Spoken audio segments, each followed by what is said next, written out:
story involves two Bangladeshi fishermen, Madhur and Ahir. The two of them were partners in fishing, and they had a small boat together, which they always used to go to the river to catch fish. Madhur and Ahir were always aware that the river is also known for tigers. They spotted a few tigers on the riverbanks and swam in the waters. Still, they are always lucky to avoid danger and get away safely.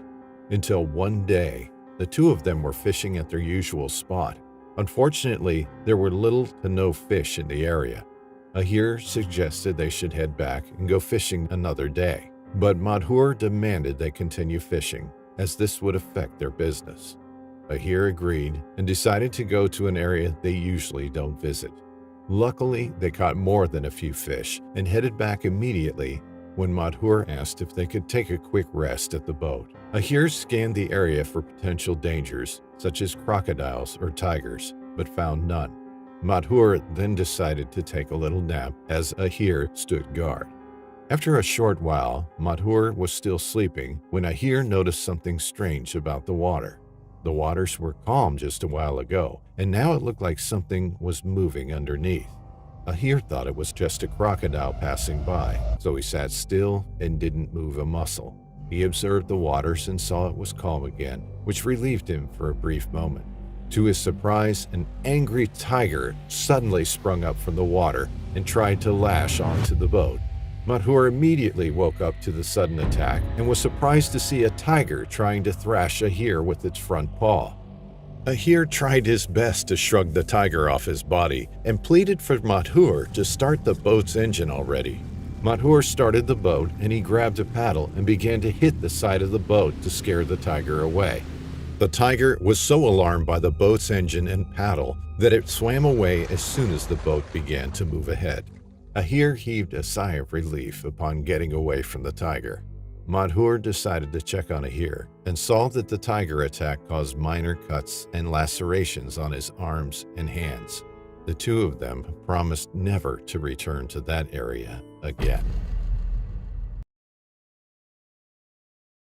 The story follows an explorer named Ethan Cole on his trip to the Sundarbans to film a documentary about the villages situated within the riverbanks and forests. He stumbled upon Joymani village in Pashur, a river bordering the forest.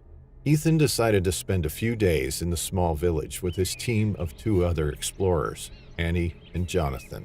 They got along with the village residents to learn more about their lifestyle, way of living, habits, and everyday activities for the documentary. This time, Ethan wanted to learn how the people in the village hunt for food. One villager named Faraj decided to take Ethan, Annie, and Jonathan to the nearby forest to show them how the Joymani villagers hunt for food. Ethan agreed as the four embarked on a journey to the woods to start hunting. Ethan noticed that Faraj had attached a wooden torch to his back and asked why he had to bring a torch if it was still morning. Faraj told them that he always carries a wooden torch to scare off potential enemies in the wild. The three explorers got curious about what enemies Faraj was talking about, but they just decided to continue following him around the forest. Their hunt was just as peaceful and fascinating, as they suddenly heard noises around them. Faraj, being the one in front, signaled that the three of them should stay still and quiet as he said so. Ethan, Annie, and Jonathan did as Faraj had told them. A tiger walked out of the bushes, staring at the four of them. Faraj grabbed the wooden torch from his back and asked Ethan if he had any matches or anything that could light up the torch. He then handed it to Faraj to light up the torch. "This is to scare away the tiger. You three should just stay calm," Faraj told them as they slowly walked backwards while the tiger moved forward in their direction. The tiger started growling aggressively. Faraj's hands were shaking. As the tiger was about to jump and attack Faraj, he successfully lit up the wooden torch using the lighter. He swayed it in front of the tiger.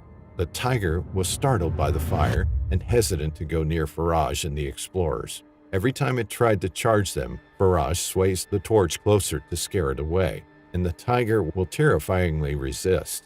After a few moments, Faraj successfully scared the tiger away, and the four returned to the village.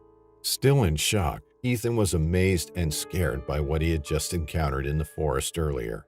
They wouldn't have made it out of the forest unharmed if it weren't for Faraj's courageousness and wooden torch.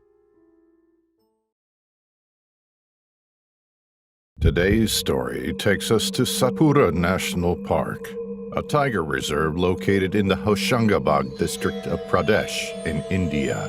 With its rugged terrain, sandstone peaks, gorgeous ravines, and forests, the mix of terrain and biodiversity makes the park a truly remarkable spot for tourists, drawing thousands of visitors each year.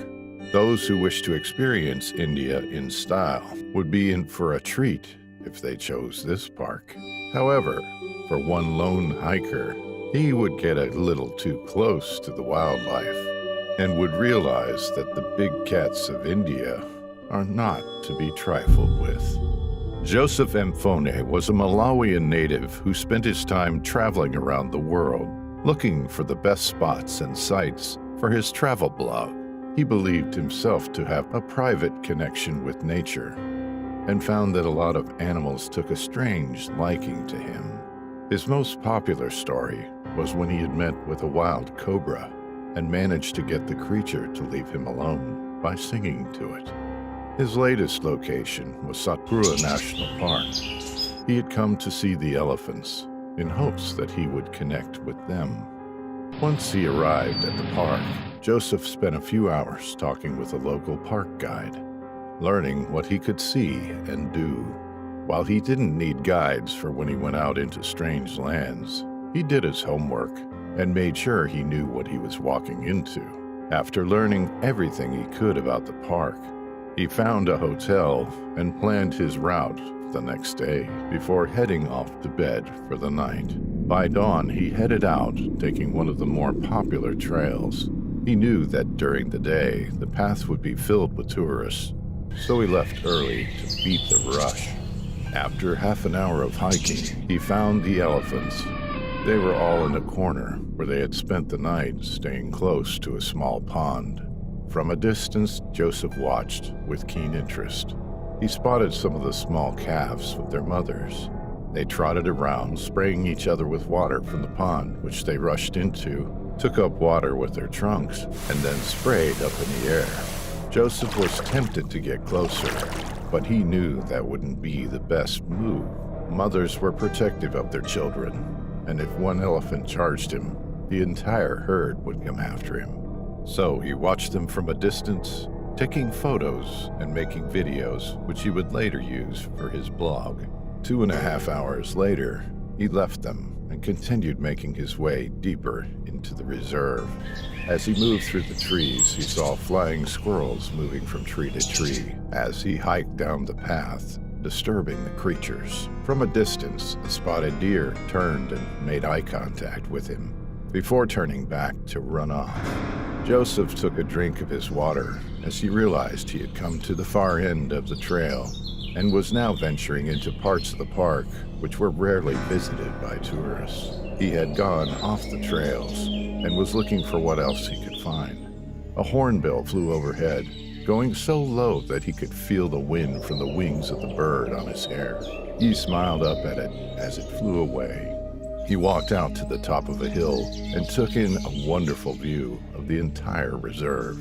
Taking a quick break to pee, he turned back and decided to start heading home, knowing that he had a long trek ahead of him and would most likely get back to the hotel just before sundown. As he walked through the jungle, he heard a sound behind him and turned back. It had been a loud snap, like a twig being broken under a heavy weight. Just as he turned to look, he saw the orange and black blur of fur rushing right at him. Joseph reacted quickly and jumped to the side as the tiger missed him by mere inches. The large beast hit the ground and turned instantly.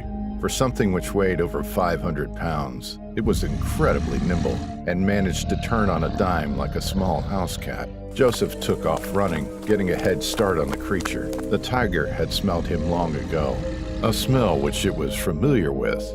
It had seen humans before. Several of them walked the path, and sometimes they would see the tiger as well. But this human had walked into the tiger's territory and marked it. Joseph had marked the tiger's territory as his own, and the beast was not going down without a fight. It was going to take down the man who believed he could take what the animal owned. He heard the sound of the beast catching up to him from behind. Thinking fast, he leapt to the side of the ravine and dropped off it, rolling down the slope with his limbs bouncing off rocks and dirt. A finger snapped as he landed on it, and Joseph yelled out in pain as he assessed the damage. The tiger followed, slowed by the ravine, but roaring above him as it rushed down to feast on its prey. Joseph considered putting his bag above his head and using some branches to make himself look bigger than the creature and confuse it a little. But then he realized that the tiger wasn't hunting. It was defending. And regardless of what the target looked like, it was going to defend its home with all vigor. He turned and spotted a group of trees and rushed towards them, leaping over a fallen branch and towards the tree just as the tiger reached the bottom of the ravine. Joseph got one leg over the side of the lowest branch and began pulling himself up to the tree. The tiger leapt into the air and took a swipe with his claws, catching across the back of his leg. The blow left 3 deep cuts across the back of Joseph's leg, and he let out a deep cry as the tiger landed on the other side of the tree, staring up at him and growling menacingly. He managed to pull himself up into the tree, looking down at his leg that had been slashed by the tiger. The branch and his trousers were quickly soaked in blood, and he realized that he was now losing blood quickly. There would only be a few minutes before he would go into shock from blood loss. He had to get to the hospital near the hotel. But the tiger circled the tree from below, staring up at him in a way that almost seemed like the proud creature was daring him to come down and finish what they had started. Joseph groaned in pain as he realized that he had also gotten a cut across the back as he rolled down the ravine, and that was bleeding as well. He had very few options, but one thing he knew was that going down there with the tiger would mean certain death. He turned to look up to see if there were any other high branches he could get on, and just as he did, he heard the sound of something creaking. He looked down at the branch just as it snapped under his weight, and Joseph found himself on the ground. The traveler looked up to see the tiger walking toward him. He tried to get back to his feet, but his injured leg gave out on him. Joseph dropped to the ground and began crawling backwards, dragging himself by his elbows as the large beast walked up to him, baring its large teeth in a fit of rage. He raised his elbows in one last feat of defiance, but the tiger pounced, ripping the arm out of its socket in one swift motion, and then driving its large jaws at the neck of the man, biting through and breaking his neck instantly. Tigers are not friendly creatures, and anyone who dares to approach them risks suffering the same fate as Joseph.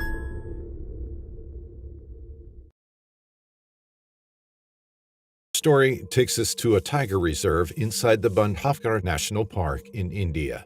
Every year, thousands of tourists and even locals visit this place to get a chance to meet tigers up close through their tiger safari tours. Visitors can ride open safari vehicles into one of the 6 tiger reserves in the national park. This gives them a once-in-a-lifetime chance to take pictures of giant cats walking right past them. In search of stunning footage of tigers for his next tiger blog, Ansel Miller traveled from America to India's Bandhavgarh National Park to go on a tiger safari. He's invested in tigers and always wants to visit places where they offer opportunities for tiger viewing.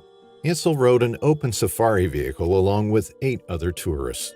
He wanted to get as much tiger footage as possible and get up close with the large cats. The safari vehicle is an open-roof Land Rover offering seats for 6 to 8 passengers in the back. The vehicle started to move into the tiger reserve. The driver told passengers to get ready as Ansel prepared his cameras. He was sitting on the edge of the seats to get the best footage. The safari vehicle moved slowly to give the tourists their chance to take as many pictures as they wanted of the tigers. Upon entering, several tigers resting on the grass in the distance greeted Ansel and the tourists. He turned on his camera immediately and started taking pictures for his tiger blog. The tigers were all relaxed and plopped down on the grass, staring at the safari vehicle. The driver decided to move forward to give the tourists a closer look at the resting tigers. Ansel grabbed a selfie stick from his bag to get more intimate pictures of the tigers and stretched it out a few inches away. He pressed the shutter button at the handle of the selfie stick to snap photos as the vehicle moved closer and closer to where the tigers were resting. Now they are only a few feet away from the large cats. Ansel realized his camera wasn't tightly attached to the selfie stick and it suddenly fell to the ground. He attempted to reach it by using the selfie stick and extending it to its maximum length. Still, the camera wouldn't move any closer. He asked the vehicle driver not to move forward as he would do everything to get his camera back. He suddenly got down from the vehicle, making the tourists scream in surprise. The tigers were startled by their noise as one of them got up on their legs and started to walk in Ansel's direction. Ansel didn't mind the tiger slowly approaching him. He carefully grabbed his camera and sprinted back to the safari vehicle as the tiger growled and chased him. Without pausing to breathe, he rushed as quickly as possible before leaping onto the safari vehicle and ordering the driver to move. The tiger approached the vehicle as soon as it began to move. It attempted to grab Ansel, and fortunately, it only managed to scratch Ansel's arm. Ansel screamed in pain as the safari driver sped up and drove the vehicle out of the reserve as fast as possible to escape the angry tiger. They immediately rushed Ansel to the nearby clinic to clean and treat the wound.